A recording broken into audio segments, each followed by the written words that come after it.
Seorang pekerja binaan cedera selepas tersepit di bawah kren tumbang di tapak pembinaan di Persiaran Stonor, berhampiran kedutaan Vietnam Ibu Negara. Assalamualaikum dan selamat sejahtera.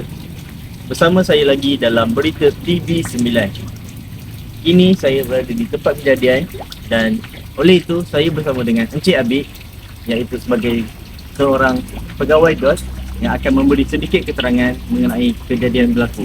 Okey, Encik Abid, macam manakah boleh terjadinya insiden macam yang terjadi ni?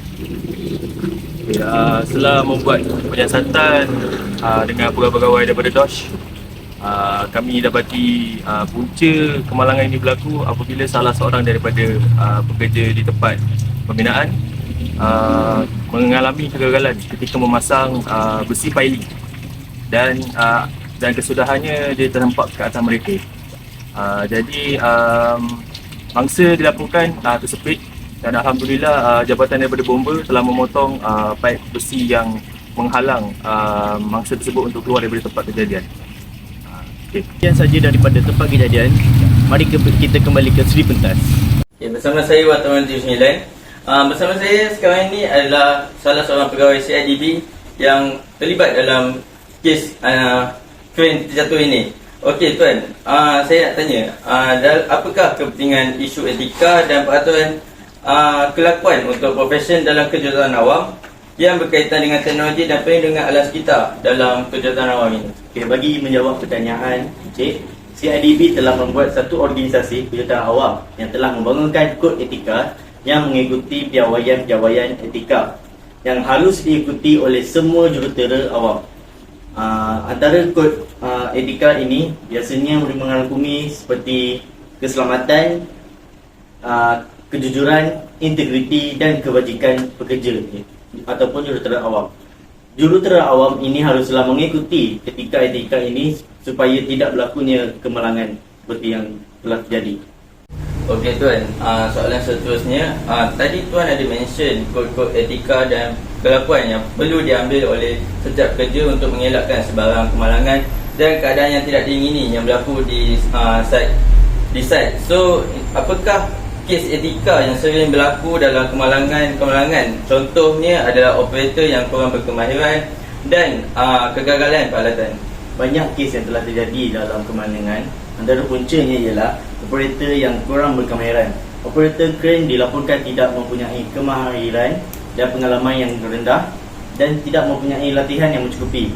Pemilik haruslah menyemak dan memastikan pekerja yang akan mengambil kerja haruslah mempunyai kemahiran yang tinggi dan pengalaman yang juga tinggi dan mempunyai latihan yang mencukupi agar memenuhi piawaian dalam pembinaan tersebut. Okey, seterusnya Cik, apakah isu etika yang berlaku dalam kemalangan ini? Okey, isu etika, apa yang kita boleh nampak kat sini, masalahnya ialah operator itu sendiri yang tidak menitik beratkan tentang keselamatan atau keadaan sebelum kita menjalankan operasi yang melibatkan kren. Maksud saya jentera-jentera besar lah. Okay. Antara salah satu punca dia, operator tidak memeriksa kawasan di sekeliling kren itu. Tidak ada orang luar yang terlibat dalam kawasan pembinaan. Okay, yang kedua, kawasan kerja yang tidak selamat. Ini pun adalah salah satu faktor juga. Okay, sebagai contoh, tak pakai helmet keselamatan, tak pakai vest, itu pun adalah salah satu keselamatan lah. Okay, dan yang terakhir sekali, kren yang diletakkan itu tak stabil. Okay. Sebagai contohnya macam kawasan itu, kren yang diletakkan itu mungkin terlalu ruang yang terlalu sempit sehingga kan kren itu tidak seimbang semasa menjalankan pembinaan dan akhirnya tumbang. Dan sebab itulah ini akan melibatkanlah nyawa pekerja-pekerja mereka sendiri ataupun orang luar juga. Cik, soalan seterusnya, apakah analisa yang Cik dapat dalam isu kemalangan ini? Okay, analisa daripada kes kren jatuh yang telah berlaku ini, daripada laporan pegawai polis, pegawai DOS, pegawai CIDB dan Jabatan Bomba dan Penyelamat, Daripada report saya dapat, yang terlibat dalam insiden ini hanya 4 orang saja, disebabkan kegagalan ketika memasang besi piling itu, dan besi piling itu jatuh tiba ke atas mereka pada pukul 3.30 petang. Dan Alhamdulillah 1 jam selepas itu Jabatan Bomba dan Penyelamat telah memotong besi piling yang menyekat mereka keluar daripada kawasan tersebut, kawasan insiden tersebut, dan dikejarkan ke hospital untuk mendapatkan rawatan yang selanjutnya. Okey cik, untuk soalan seterusnya, daripada kes yang terjadi, apakah langkah-langkah yang perlu diambil bagi pandangan cik? Saya daripada laporan yang kami perolehi daripada kes kren jatuh di lokasi ini, tindakan yang perlu diambil adalah kita perlulah meningkatkan kadar latihan untuk pengendali sebelum masuk ke kerja untuk mengendali kren. Selain itu, langkah keselamatan juga perlu diperketatkan supaya kejadian seperti ini tidak berulang dan tidak mengambil nyawa, kerana daripada kes yang kita hadapi sekarang ini, ia merenggut banyak nyawa.